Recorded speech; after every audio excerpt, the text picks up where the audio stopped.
Hi friends, నేను వచ్చేసా. Welcome to my channel. First time సింగిల్గా నా ట్రైన్ జర్నీ స్టోరీ మీకు కూడా చెప్పబోతున్నాను. ఊరికి వెళ్దామని చెప్పి హైదరాబాద్ టు రాజంపేట తత్కాలో టికెట్ బుక్ చేసుకుందాం అనుకున్నాను. ఇంకా పేమెంట్ దగ్గరికి వెళ్ళి టికెట్ బుక్ కాలేదు, క్యాన్సిల్ అయిపోయింది. నేనైతే 1 మంత్ నుంచి ప్లాన్ చేసుకుంటున్నాను. కంటిన్యూగా 3 డేస్ హాలిడేస్ వస్తున్నాయి కదా, మేడే, సాటర్డే, సండే ఇంక ఎక్స్ట్రా 2 డేస్ లీవ్ పెట్టుకుంటే ఇంకా 5 డేస్ ఉండొచ్చు కదా అనుకున్నాను. సడన్ గా మా మేనేజర్ అందరికీ మాకు షాకింగ్ న్యూస్ చెప్పారు. ఆఫీస్ లో అయితే ఆడిటింగ్ జరుగుతుంది, కంటిన్యూ 3 డేస్ వర్కింగ్ ఉంటుంది, అందరూ ఆఫీస్ కి రావాలి అని చెప్పారు. నాకైతే ఆల్మోస్ట్ ఏడుపు వచ్చేసింది. మా మేనేజర్ ఆ మాట చెప్పేసరికి నేనైతే ఇంటికి వెళ్దామని ఎంతో ఆశగా ఉన్నాను. ఇంకా మా సిస్టర్ అదే రోజు కాల్ చేసి లక్కీగా ఒక టికెట్ ఉంది, టికెట్ బుక్ చేయనా అని అడిగింది. ఇంకా చెయ్యి, నేను మేనేజర్తో నేను మాట్లాడతాను అని చెప్పి నెక్స్ట్ డే మా మేనేజర్ని అడిగాను. నాకు కంపల్సరీగా ఇంటికి వెళ్ళాలి సార్ అని చెప్పి. ఇంకా 3 డేస్ లీవ్ అయితే ఇచ్చారు, కానీ ఎక్స్ట్రా మండే లీవ్ అడిగితే ఇవ్వలేదు. నేనైతే ట్రైన్ జర్నీ ఫస్ట్ టైం కదా, ఇంకా మా ఫ్రెండ్ వచ్చి నేను ట్రైన్ ఎక్కిస్తాను అని చెప్పి ఇప్పుడైతే ఒక పెద్ద హైలైట్ జరిగింది. నేనైతే కాచిగూడ రైల్వే స్టేషన్ అని చెప్పాను. ఆ టైంలో తను బిజీగా ఉండి వినలేదు. తనేమో సికింద్రాబాద్ రైల్వే స్టేషన్ అనుకుంది. ఇంకా మేమైతే రెడీ అయిపోయి ఎన్జీఆర్ఐ మెట్రో స్టేషన్ దగ్గరికి వెళ్ళి మా ఫ్రెండ్ని అడిగాను ఏ బస్సులు ఎక్కితే మనం రైల్వే స్టేషన్కి వెళ్తాము అని చెప్పి.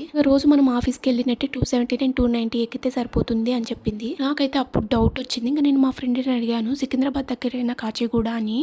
ఇంకా మా ఫ్రెండ్ అయితే సికింద్రాబాద్ దగ్గరే కదా నీ ట్రైన్ అడిగింది. కాదు, కాచిగూడ దగ్గర కదా అని చెప్పాను. మా ఫ్రెండ్ అయితే సికింద్రాబాద్ అనుకున్నాను అని చెప్పింది. ఇంక ఇద్దరం షాక్ అయిపోయాము. ఎలానో సికింద్రాబాద్కి వెళ్ళి రిలైజ్ అవ్వలేదు. నాకేమో ట్రైన్కి టైం అయిపోతుంది. ఇంకా ఫాస్ట్గా ఊబర్ బుక్ చేసుకొని కాచిగూడ రైల్వే స్టేషన్కి వెళ్ళిపోయాను. స్టేషన్కి వెళ్ళాక ఎటు వెళ్ళాలో అస్సలు అర్థం కాలేదు. ఇంకా మా సిస్టర్కి కాల్ చేస్తే నాకు వీడియో కాల్లో డైరెక్షన్స్ ఇస్తుంది. ఇంకా అలా వెళ్ళిపోయాను. ఫైనల్గా రన్ చేసుకుంటూ వెళ్ళి ట్రైన్ని క్యాచ్ చేశాను. వస్తానో రానో అనుకున్నాను మా ఊరికి. అలా మా ఊరికి అయితే వచ్చేసాను.